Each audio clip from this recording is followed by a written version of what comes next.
प्रसार भारती अभिलेखागार की प्रस्तुति सदाबहार सुनहरे दौर का अनमोल खजाना।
ये है राष्ट्रीय राजमार्ग NH-1A, श्रीनगर और लेह को जोड़ने वाला देश का आर्थिक और सामरिक रूप से महत्वपूर्ण मार्ग। नवंबर से अप्रैल तक सर्दी के दिनों में पूरी तरह बर्फ से ढका रहने वाला ये मार्ग जब गर्मी के दिनों में खुलता है तो श्रीनगर से लेह तक के आसपास आबादी वाले इलाकों में चहल पहल लौट आती है। न केवल सैनिकों के लिए साज सामान, हथियार और गोला बारूद इस राजमार्ग से होकर लद्दाख व सियाचिन हिमनद के लिए भेजे जाते हैं, बल्कि आम नागरिकों के लिए भी दैनिक उपयोग की सारी वस्तुओं की आपूर्ति शुरू हो जाती है।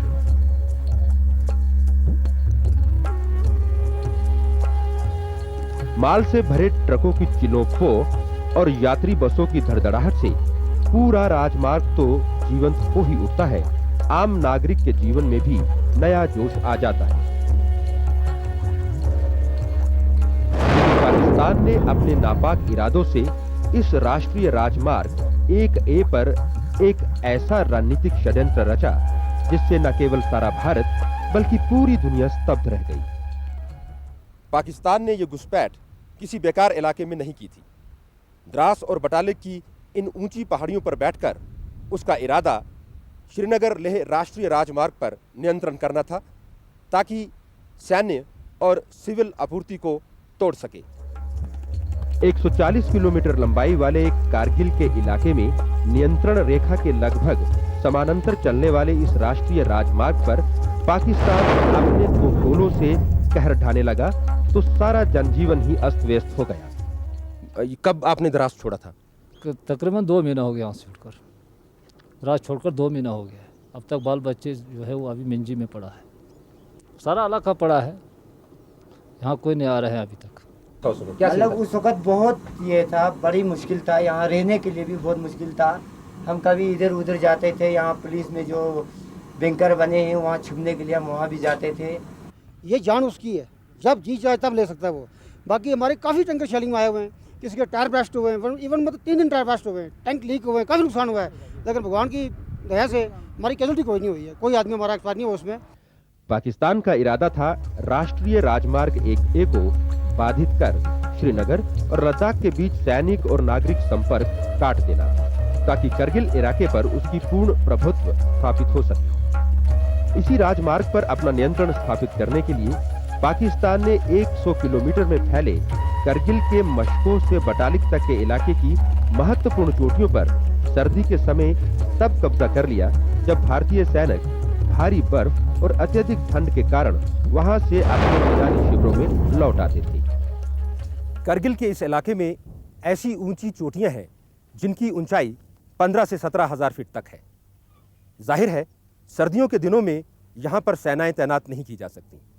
दोनों देशों के बीच समझौता था कि सर्दियों में उनकी सेनाएं वहां से हटेंगी। भारत ने विश्वास किया और यहीं पर धोखा खाया। पाकिस्तान ने इन्हीं सर्दियों का फायदा उठाते हुए नियंत्रण रेखा का उल्लंघन किया।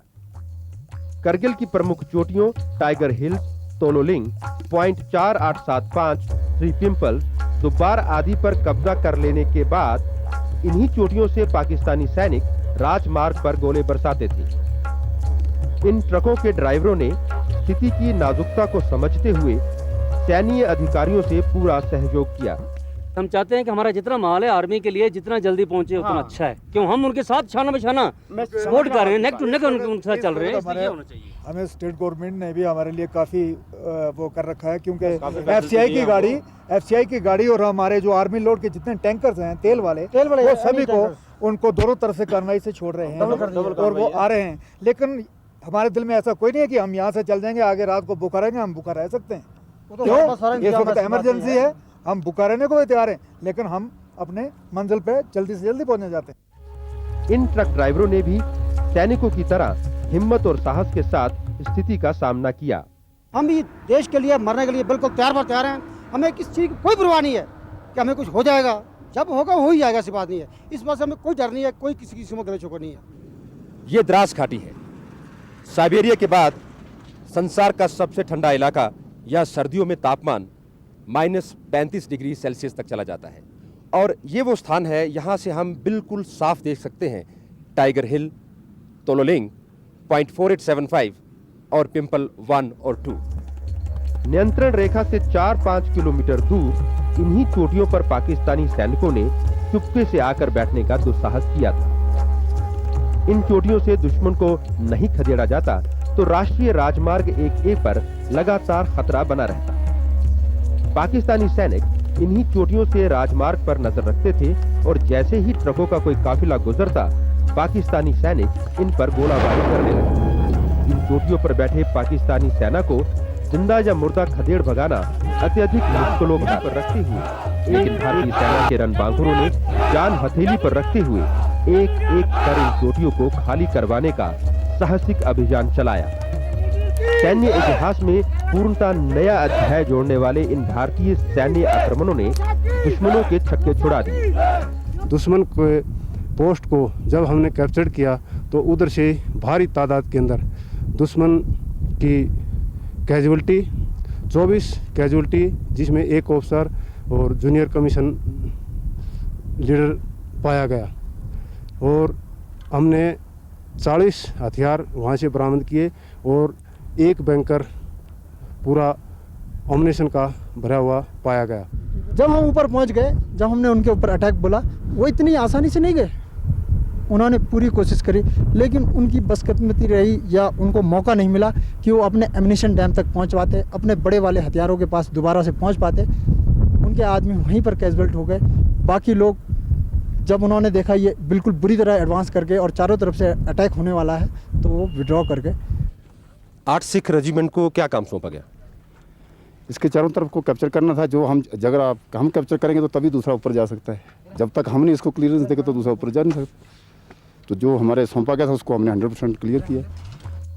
करगिल इलाके से पाकिस्तानी सैन्य घुसपैठ समाप्त करने के बाद राष्ट्रीय राजमार्ग 1A पर खतरा अब समाप्त हो गया है और राष्ट्रीय राजमार्ग एक बार फिर से जीवंत हो उठा है।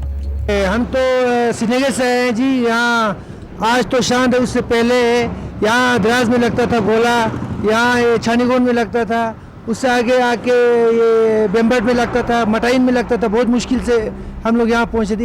पहले जब हम श्रीनगर से ले जाते थे तो रास्ते में 2-3 जगह जैसे खारबू से कारगिल तक लाइट बंद करके आना पड़ता था, लेकिन अब ऐसी कोई नहीं है प्रॉब्लम। रात को गाड़ी सही सलामत आती है।